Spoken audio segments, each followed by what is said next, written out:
Good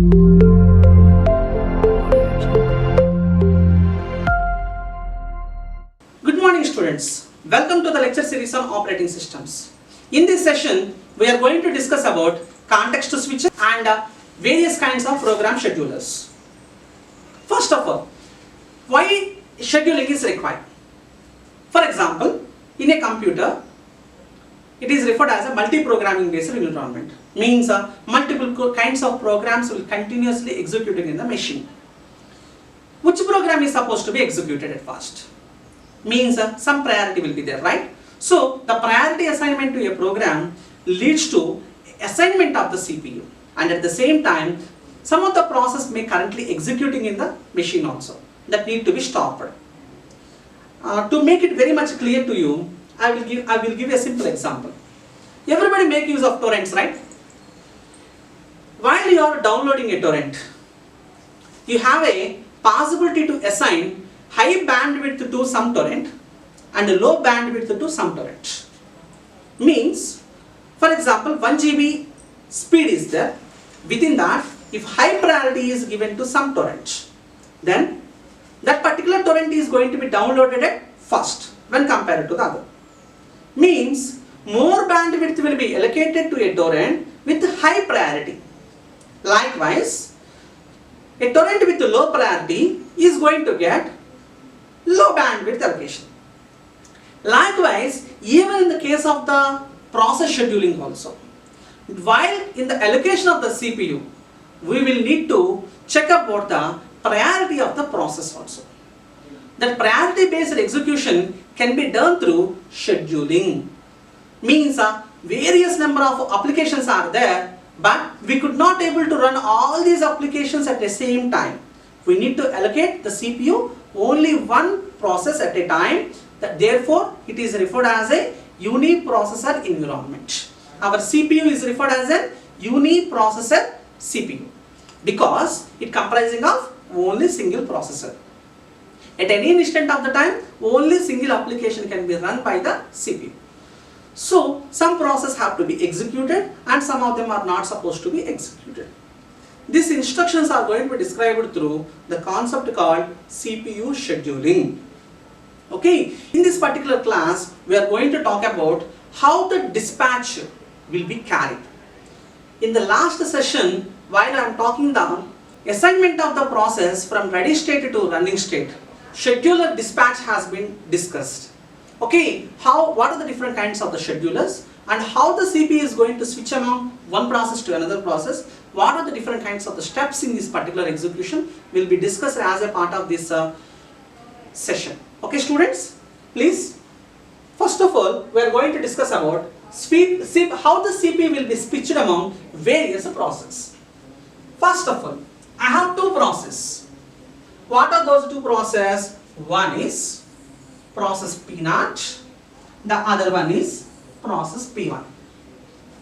Firstly, the operating system is going to take care of process execution. It was already known to you. How it is going to be done? That is the question, right? First of all, process P0.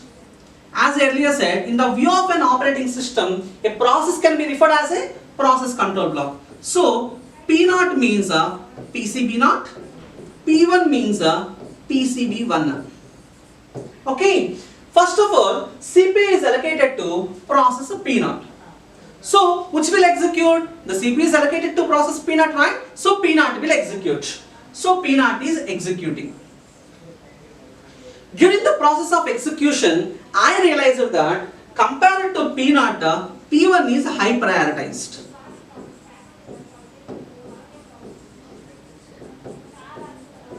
Once I notified that the P1 is high prioritized, am I need to continue the execution of P0? No. So, the CPU is going to be switched from P0 to P1. CPU is going to be switched from P0 to P1. Now, to execute the process P1, what are the basic steps to be done? Please remember these points. First of all, I need to save the state of P0. Why it is needed to save the state of P0? If I haven't saved the state of the P0, again I need to do from the beginning itself. So to avoid that part, I am going to execute the process P1. Before that, I am going to save the state of process P0, saving the state of the process P0. Thereafter, maybe P1 has started its execution. Okay, for that reason only, I am going to reloading the state of process P1. Reload the state of process P1 means PCB1. Okay, I am going to reload the state of the process P1. Once I have reloaded the state of the process P1, it starts its execution. It starts its execution. Now process P1 will complete its execution.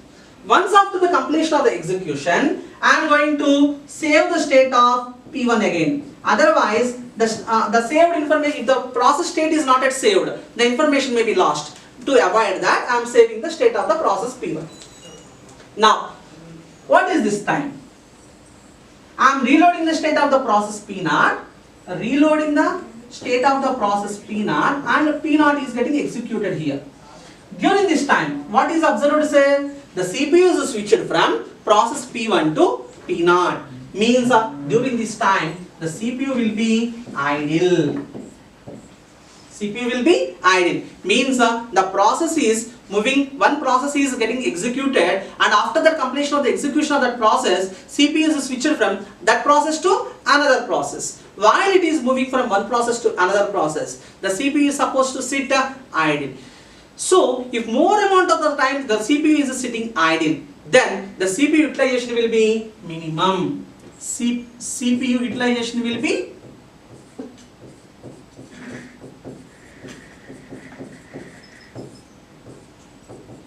minimum, but it is not allowed. CPU utilization is not expected to be minimum. So, the concept is a word called context switching. What it is called, sir? Context switching. Okay, we can have the detailed context switching information in the very next slides. Okay, before going into that, I am going to discuss about process scheduling. As I earlier said, process scheduler, which is used to select some process, some in the sense which are available process, right? Which are ready to execute at next step. Okay, so many of the processes are there, but none of them is ready to execute. Then the CPU sits idle. Okay, in the multi-programming environment, the operating system is meant to identify what is the next process to execute. That task will be taken care by a concept called scheduler. Scheduler will identify what is the next process to execute. Okay, likewise, these schedulers are meant to identify different kinds of the process which are ready to execute. These process will move in different kinds of the queues. Different kinds of queues. What are those queues? There are 3 queues. What are those queues? One is a job queue. If any of the program has been just created and it is waiting for the execution by the CPU, then it will be available in the job queue. And then what is the other queue say? Ready queue. In the case of the ready queue, the process has been loaded into the main memory and it is waiting for the CPU to get execute. Then it will be in the ready queue. And then what is the last queue say? That is called device queue. During the process of execution, some of the process may need some IO devices. Those for waiting of the process for those IO devices is referred under device queue. When the process is waiting for the IO devices, then it will be in the device queue. If any of the process which is waiting for the CPU, then it will be in the ready state. If any of the process which is waiting to get into the main memory, then it will be in the job queue. Hope everybody is very much clear about all these kind of the queues. If a process is waiting to get into the main memory, then where it is? It is in a job queue. If any of the process is in main memory but waiting for the CPU, then where it is? It is in ready queue. If any of the process has started its execution but during the execution realizes some need of some IO devices, then where it is waiting? It is there in device queue. Likewise, scheduler is meant to transform the process from one queue to another queue, like job queue to ready queue to device queue to ready queue to job queue again. Likewise, the transmission of a process from one queue to another queue will be taken care by the process scheduler. Okay? Now, how the state transitions will be carried? So, as I earlier said, like a process has been created. If any of the program has been just created, where it is in disk storage, it is in a hard disk, right? And it is in new state. Thereafter, it has been loaded into main memory. Once it is loaded into the main memory, where it is in ready state. So, here the process has been created and then swapped into the main memory. Therefore, it is in a ready queue. If it is in the ready queue, what is the meaning of it? It is waiting for allocation of CPU, right? So, the CPU is going to be allocated. If the CPU is required, if the CPU is allocated, then it will keep on continuous its execution. Otherwise, it may get into waiting state. How the waiting state, how the process will move into the waiting state? There are four possibilities. There are four possibilities. What is the first possibility, sir? It is described in the IO state information also. During the execution time, if any of the process needs some IO devices, then it will enter into device queue. If any of the process which have required some IO devices and requested the IO devices, then it will enter into the IO queue, and it is also called as device queue. Then the required IO devices will be assigned. If the required IO devices are assigned, then again it will get back to the ready state. Likewise, there is another possibility also. It was described to you in the earlier itself. In the time sharing machines, or these time sharing machines are also called as multitasking machines. CPU will be allocated for a short amount of the time. Within the short amount of the time, some of the process may complete its execution, otherwise it will keep on continuing its execution. So, after the completion of the time slice, this time slice means a quantum or a small interval of the time. Small interval of the time. After the completion of the time slice or time quantum or small interval of the time, again the process will be interrupted and get back to the ready state. It is discussed in the state diagram itself, right? And thereafter, a process may get into the ready queue once it is creating the child process. Once a process is creating the child process. Actually, there is a parent process, and this parent process is going to create the child process. How a parent process will create a child process? By using the command like fork. Fork is a system call used to create the child process. Okay, likewise, by creating the child process, after the creation of the child process, again the process will get back to the ready queue or ready state again. And if any of the process has been given with some interrupt, as I earlier said, like if any of the high priority job has came into the main memory, then interrupt will be given. Likewise, after an interrupt, again the process will be get back to the ready state. Likewise, the process will move from one queue to another queue, and it will be taken care by the process scheduler. Okay, students, based on all these jobs and roles, we are going to describe there are two different kinds of the schedulers. One is CPU scheduler and other one is a long-term scheduler. This short-term scheduler is also called as CPU scheduler. This short-term scheduler is also called as CPU scheduler. Why it is referred as a CPU scheduler? Let us have the discussion again. Say, initially the process is created or a program is just created. Then it is in a new state. Once it was admitted into the main memory, then it is in a ready state. Right? Thereafter, after the allocation of the CPU, then it will be in a running state. If any of the process needs some IO devices, then it will getting into waiting state. After the required allocation of the IO devices, again it will get back to ready state. In time sharing machines, after the time slice expiration, again the process will move from running state to ready state.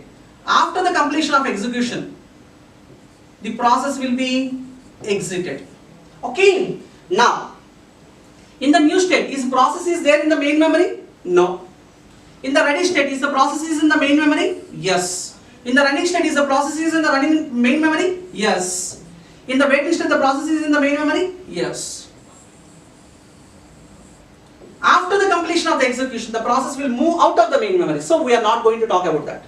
Okay, students, let you keep on eyeing this. Okay, once the process is waiting for the IO devices, it is in waiting state. Once the process is executing, it is in running state. Once the process is waiting for the CPU, it is there in ready state. Within all these states, the process is in main memory only. During the transition of all these states, the process is in main memory. Okay, and every time the process is required to execute, means it needs the CPU.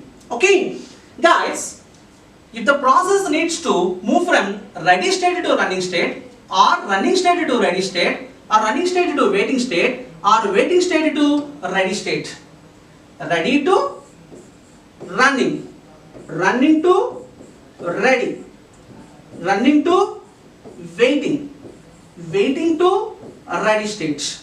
All these state transitions are being taken care by the CPU scheduler. And these state transitions will be happened in a fraction of seconds itself. Very frequently these will be occurred. Therefore, the occurrence of the CPU scheduler is very high when compared to the long-term scheduler. Hope you got the point. And then I am going to discuss about the long-term scheduler. This long-term scheduler is also called as job scheduler. Why it is referred as a job scheduler? Because it serves the process as a jobs only. Means a program can be referred as a process only if it is loaded into the main memory, right? But here the long-term scheduler serves with jobs, means programs. Okay guys, first of all, a program has been just created. Where it is? It is in the job queue, as I earlier said. Where it is? It is in the disk storage. It is not in the main memory, it is in disk storage. So if the process is just created and it is required to execute, so it should be admitted into the main memory. Who will admit that process into the main memory? Long-term scheduler will admit that process into the main memory. After the completion of execution,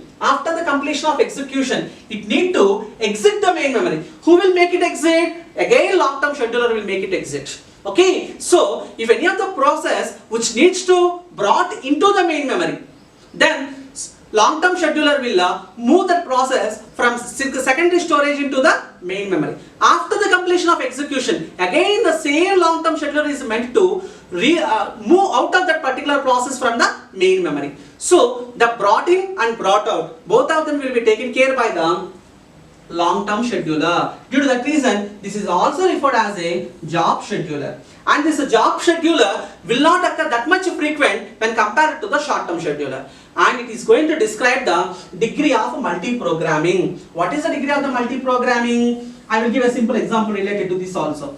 Sir, for example, I have a machine. In that particular machine, the RAM is of size 1 GB only. The RAM is of size 1 GB only. But in the current scenario, no, very small amount of the people are making use of a machine with a RAM as 1 GB. Okay, if the machine is having 1 GB of the RAM, then more number of the brought in and brought outs will be there, because it could not be able to accommodate all the process, because our hard disk may have 500 GB, but our RAM will have only 1 GB, 2 GB or 4 GB or 8 GB, at maximum 16 GB, our regular home machines. Okay, so keeping a 500 GB of the data into the 16 GB or 8 GB, is it possible? No, absolutely. Okay, so during the process of execution, the data is needed to be brought into the memory. Once after the completion, it need to be brought out of the memory. Okay, so if the memory size is minimum, then more number of the brought ins and brought outs will be there. That is referred as degree of multi-programming. If the degree of the multi-programming is low, then it is going to describe that the efficiency of the machine is very minimum. Due to the particular reasons only, if you are playing different games like PUBG or something in your mobile phones with a low RAM, then absolutely your mobile phone have a possibility to struck. But if your mobile is having a graphics card and as well as if it is having high RAM, then absolutely it will not stuck again. Means the degree of the multi-programming is allowed in the case of that high-speed devices. Medium-term scheduler. This medium-term scheduler is referred as a hybrid scheduler. What it is called, sir? Hybrid scheduler. Why it is referred as a hybrid scheduler? Because it do serves as both the CPU scheduler and as well as a job scheduler. How it will do? Let us have the discussion about this. So for example, a process has been just brought into the main memory. If any of the process has been just brought into the main memory, where it is? It is in ready state and it is waiting for CPU. After the completion, again it will come out of the main memory and it will be in a exit state, right? And during the execution, if any of the process needs some I/O devices, then it will be in a waiting state. Means it will be in a device queue. After the allocation of the I/O devices, again it will get back to the ready queue. It is appearing like moving of the process from ready state to running state to waiting state. And after the allocation of the I/O devices, again moving back the process from waiting state to a ready state. All these state transitions are being taken care by which scheduler? This is CPU scheduler. Okay guys, and thereafter, after the time slice expiration or after the during the process interrupt was given, in any of the scenario, some of the times the process will be move out of the main memory. Move out of main memory. Partially executed process will be move out of the main memory. Then after some time, after the execution of the high priority job, again it need to be brought into the main memory. Brought into the main memory after some time.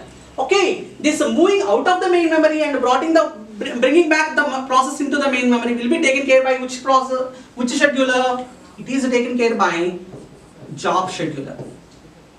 So medium-term scheduler is going to serve like a hybrid scheduler. Means it is serving like a CPU scheduler and as well as a long-term scheduler. Okay, what is a medium-term scheduler? It is a hybrid scheduler. Sounds like both the CPU scheduler and as well as job scheduler. And if the process has admitted into the main memory, it too starts as a CPU scheduler. Once after the completion of the execution of the process with the main memory, then it serves as a job scheduler to move that process particularly out of the main memory. Okay students, these are the different kinds of the schedulers. In addition to that, it is essential for you to know about one more term called swapping. What is a swapping? Swapping means combination of two terms called swap in and swap out. These are the two tasks are combinedly called as swapping. You may have a question like, what is a swapping? For example, I have a disk storage. It is referred as a secondary storage. Okay, this particular any of the process which has been just created and waiting to get into the main memory, then it will be in the disk storage or hard disk, right? Then we have another memory called main memory, primary memory. If any of the process which has been brought into the main memory, then it is referred as swap in. So switching of a process from secondary storage to primary storage is referred as swap in. And then after the completion of execution, again the process is supposed to be move out of the main memory because we could not able to keep the entire data in the main memory itself because it is it is a volatile also. Okay, the content may be lost. Due to that reason, it need to be move out of the main memory. So whenever it is required to be swapped into the main memory, and after the completion of the main memory, it need to be brought out of the main memory also. So both the swap in and swap out is referred as swapping. Therefore, being a hybrid scheduler, the medium term scheduler is serving like both the CPU scheduler and as well as a job scheduler to carry out both the purposes of swapping. That means it need to swap in and as well as after the completion it will going to take care of swap out also. Context switching. In the last session, we have described actually when the process P0 is executing, we have saved the state of the process P0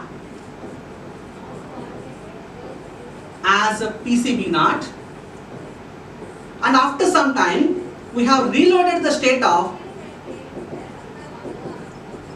process P1 as a PCB1.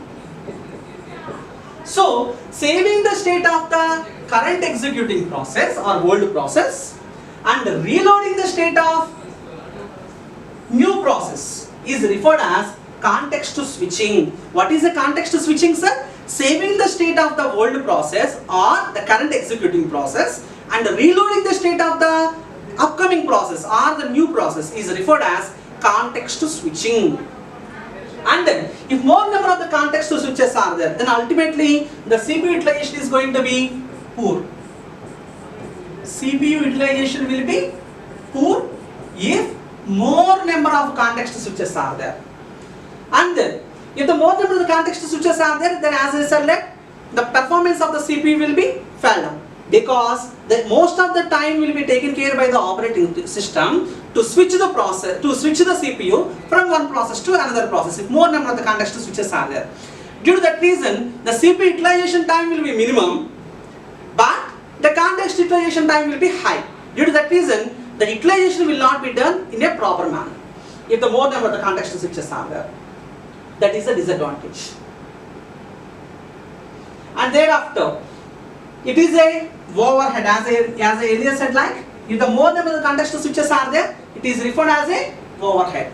Okay, students, in this session, hope you have understood about different kinds of the process states, and then what is the context switch, and what are the different kinds of the schedulers are there, like CPU scheduler, which is also called as a short-term scheduler, job scheduler, which is also called as a long-term scheduler, how these job scheduler and CPU scheduler works, and thereafter what is a medium-term scheduler, and then what is context switch. All these things are made clear to you in this session. Thank you, students.